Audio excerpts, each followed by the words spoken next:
Olá!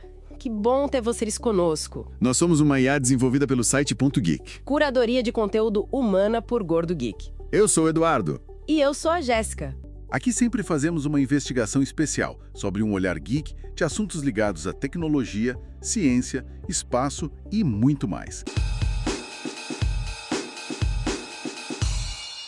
Hoje a gente vai mergulhar de cabeça num tema que está literalmente virando a psiquiatria de ponta cabeça. Pois é. A ideia central é que aquelas caixinhas que a gente usa há décadas para diagnósticos de depressão, toque, esquizofrenia, podem estar com os dias contados. Exatamente. E a gente recebeu um pedido especial para detalhar bem as fontes e ir a fundo no material. Sem resumir demais. Isso, então podem ficar tranquilos. O ponto de partida é uma manchete que, viralizou, da revista New Science. Ah, eu vi essa. Ela dizia algo como: condições psiquiátricas que achávamos distintas podem ter a mesma causa raiz. Forte. E a nossa missão aqui é ver se isso é para valer, mergulhando na fonte primária, que é um estudo, gigantesco que saiu na Nature agora em dezembro de 2025. Certo, então vamos desempacotar isso. A promessa é grande. Entender como a genética está redesenhando o mapa da saúde mental. Vamos ver se essas fronteiras que a gente conhece estão mesmo caindo e, claro, o que isso significa para os tratamentos. Então vamos lá, direto ao ponto. Essa história de que várias doenças mentais, diferentes, vêm do mesmo lugar no nosso DNA, isso é real ou é a mídia exagerando para vender mais? Não, é 100% real. E, não é um estudo qualquer. É o resultado de mais de uma década de trabalho de um grupo chamado Consórcio de Genômica Psiquiátrica, o PGC. PGC. Pense neles como, os vingadores da genética psiquiátrica. Os vingadores da genética. Gostei. Mas por que vingadores? O que faz deles um supergrupo? É que, sozinhos, nenhum laboratório no mundo tem dinheiro ou pacientes suficientes para fazer uma pesquisa dessa magnitude. Ah, entendi. Então eles se juntam, compartilham os dados genéticos dos pacientes, tudo anônimo, claro, e criam um banco de dados colossal. E para esse estudo específico, qual foi o tamanho da amostra? Para este estudo, eles analisaram o genoma de mais de 1 milhão de pessoas com diagnósticos psiquiátricos. 1 milhão de pessoas. É um volume de dados que é até difícil de imaginar. E compararam com milhões de pessoas sem esses diagnósticos, os chamados controles. É gigantesco. E por que precisa de tanta gente assim? Porque os genes da saúde mental não são simples, sabe? Não é como o gene da cor do olho. Que é 1 ou 2 e pronto. Exato. Aqui a gente fala de centenas, talvez milhares de genes. E cada um contribui com um risco minúsculo, um efeito bem pequeno. Certo. Para conseguir enxergar esses sinais tão sutis no meio de todo o ruído, você precisa de um poder estatístico absurdo. E isso só uma amostra desse tamanho consegue dar. Entendi. É como tentar ouvir um sussurro num estádio de futebol lotado. Você precisa de muitos microfones super sensíveis. E o que eles estavam procurando exatamente nesses genomas? Eles investigaram 14 transtornos psiquiátricos ao mesmo tempo. E o pulo do gato foi que, pela primeira vez, eles incluíram transtornos por uso de substâncias. Ah, tipo álcool, drogas? Isso, álcool, cannabis, nicotina. Junto com os clássicos, depressão, autismo, TDAH, bipolaridade. E qual foi a grande sacada da análise? A sacada foi usar ferramentas estatísticas que ignoraram completamente as fronteiras do DSM, o Manual de Diagnóstico da Psiquiatria. Eles basicamente disseram para os dados: esquecem os rótulos que os humanos criaram, nos mostrem como vocês se agrupam de verdade. Ok, então eles jogaram as regras do DSM pela janela e deixaram a genética falar. O que ela disse? Qual é o novo mapa da mente segundo o nosso DNA? A descoberta central, o grande ahá do estudo, é que esses 14 transtornos não existem como 14 coisas separadas na biologia. Não existem? Como assim? Se 5 organizam em 5 grandes fatores genômicos.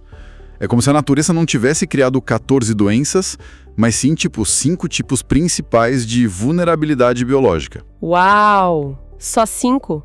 E o mais impressionante, cerca de 66%, ou seja, 2/3 da base genética de qualquer transtorno, vem desses fatores que são compartilhados entre eles. 2/3, isso é muita coisa. Então é aqui que a conversa fica realmente interessante. Quais são esses 5 fatores? Vamos lá. O primeiro eles chamaram de fator psicótico.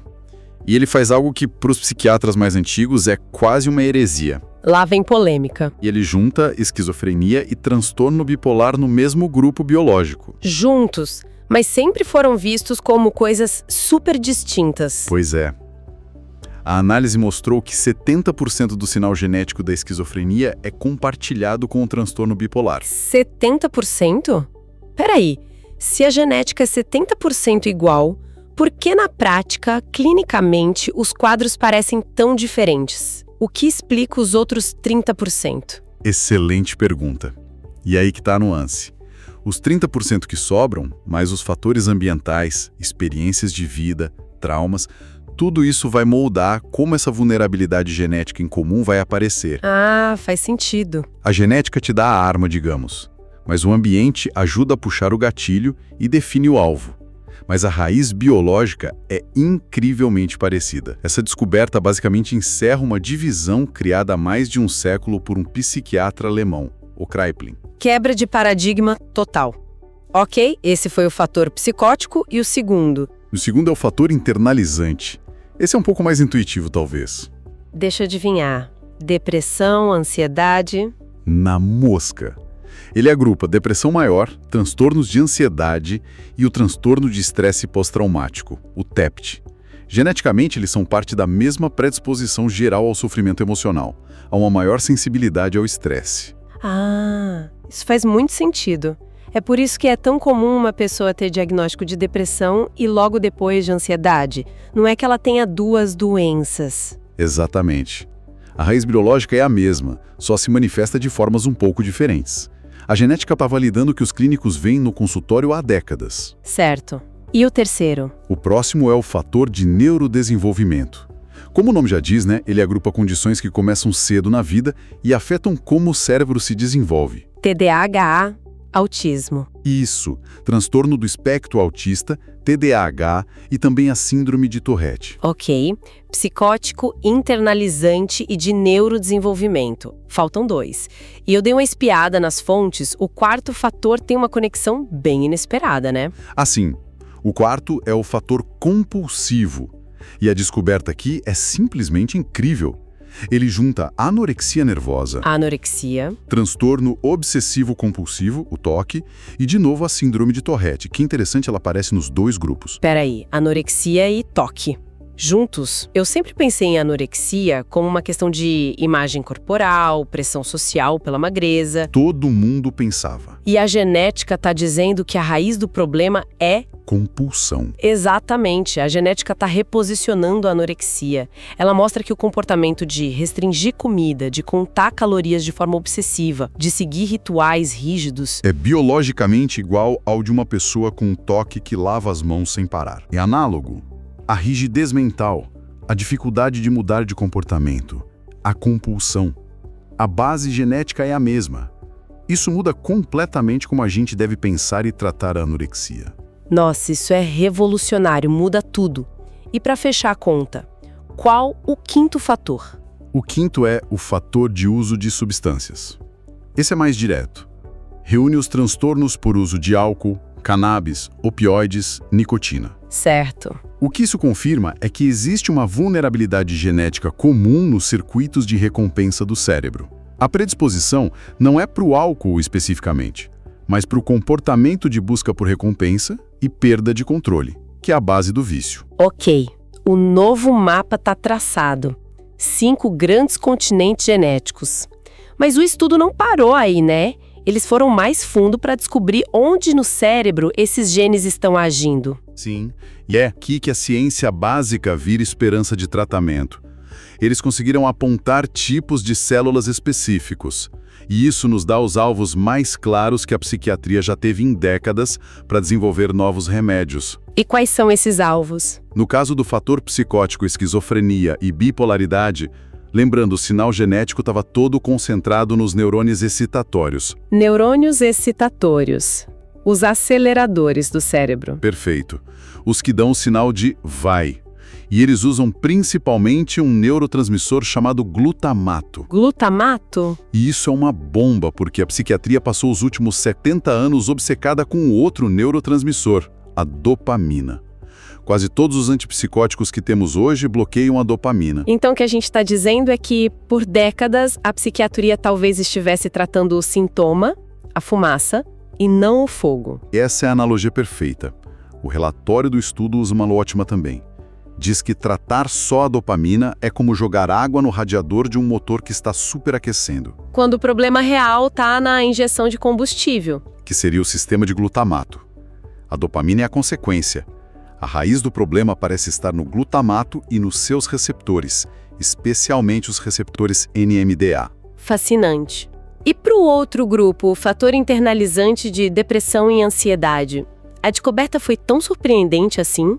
Foi ainda mais, porque o sinal genético não apontou para os neurônios, Não? Apontou para onde então? para um tipo de célula completamente diferente, os oligodendrócitos. Oligo? O quê? Repete para mim. Oligodendrócitos. É um nome complicado, eu sei, mas a função deles é mais simples de entender. E qual é? São as células que fabricam a mielina.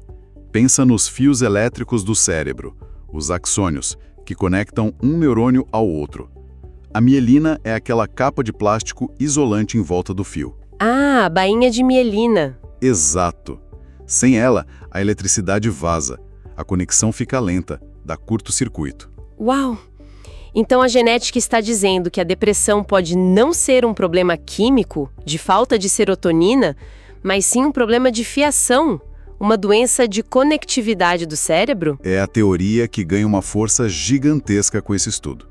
Se a mielina, essa capa, está danificada, a comunicação entre as áreas do cérebro que regulam o humor fica lenta e ineficiente. E isso explicaria aquele sintoma que tanta gente reclama na depressão, o brain fog, aquela névoa mental? Explicaria perfeitamente. A lentidão para pensar, para se concentrar, que os remédios atuais não tratam muito bem. E nem horas, mas o alívio não é imediato. Exato. Talvez o alívio só venha quando esse aumento de serotonina ao longo de semanas estimula um processo lento de reparo dessa fiação, um processo chamado remilinização. A melhora viria da reforma estrutural do cérebro, não só da química. Precisamente. Certo. Isso muda tudo. Se agora sabemos os alvos glutamato para as psicoses e mielina para a depressão, já temos novas balas para tirar. O que vem por aí de tratamento? Estamos muito perto. Tem duas frentes super promissoras que saem direto dessas descobertas. Para o problema da mielina no fator internalizante, o candidato a herói é totalmente inesperado. Chama-se clemastina. Clemastina, esse nome não me é estranho. Não é um antialérgico, um antihistamínico bem antigo? Ele mesmo. Um remédio de farmácia, barato, usado há décadas para rinite.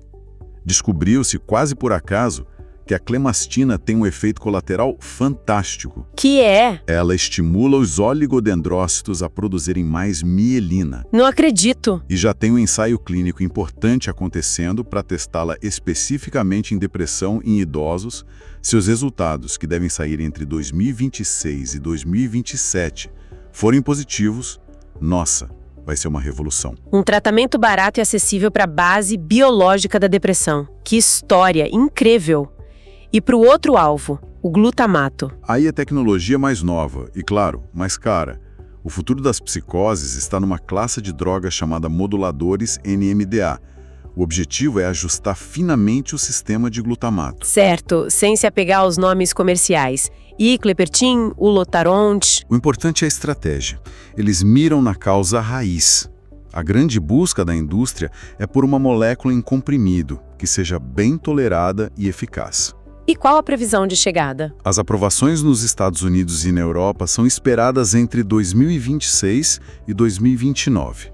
O desafio vai ser o preço, né? Como são tecnologias novas, o custo inicial tende a ser bem alto. O que nos leva a outra questão importante. Sim. O Brasil nessa história toda. A gente está só assistindo ou faz parte do jogo? E outra, essa ciência foi feita principalmente com genomas de europeus, certo? Isso se aplica à nossa população, que é tão diversa? Ótimo ponto. E não, Não estamos só assistindo. O Brasil tem um papel crucial. É verdade que a grande maioria das amostras genéticas vem de populações europeias, o que é um viés grave. E como a gente corrige isso? E é aí que o Brasil vira um laboratório natural único no mundo. Nossa população, com essa mistura triíbrida de ancestralidade europeia, africana e ameríndia, é fundamental para testar se essas descobertas são universais e para descobrir novos genes que só aparecem em populações diversas. E quem está na linha de frente dessa pesquisa por aqui? Um grande destaque é a Unifesp, a Universidade Federal de São Paulo. Principalmente o pessoal do Laboratório de Neurociência Integrativa, o LINC. E quem são os nomes? Pesquisadores como Ari Gadelha, Rodrigo Bressan, Cíntia Belangeiro e Vanessa Ota.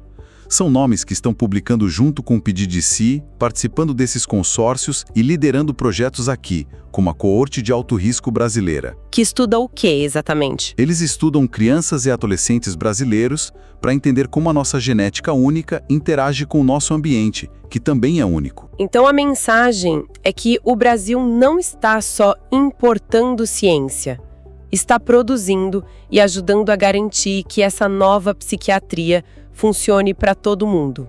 É isso. Perfeitamente resumido. Agora na prática, para o dia a dia do brasileiro, no SUS. Aí o caminho é mais longo. É mais longo. Testes genéticos para ajudar no diagnóstico ainda não existem na clínica. E a incorporação desses novos medicamentos caríssimos no sistema público vai ser um desafio enorme. Provavelmente vai começar pela judicialização, né? Entendi, um horizonte de esperança, mas com os pés no chão da nossa realidade. Exato. E se a gente conectar tudo isso, a grande mensagem é que estamos, sem exagero nenhum, testemunhando o nascimento da psiquiatria de precisão. É um marco. Este estudo é uma validação biológica poderosa. Ele mostra que transtornos mentais têm raízes concretas, físicas. Uma falha na capa de mielina, um problema na sinalização de um neurônio, e isso é uma arma potentíssima contra o estigma. Com certeza. É a prova de que não é falta de vontade, fraqueza ou coisa da sua cabeça. É biologia, tão real quanto diabetes ou asma. Para milhões de pacientes e famílias, ouvir isso da ciência é, assim, uma validação imensa. É uma mensagem de esperança racional. A ciência não está mais atirando no escuro. Agora, com a genética, a gente tem um mapa.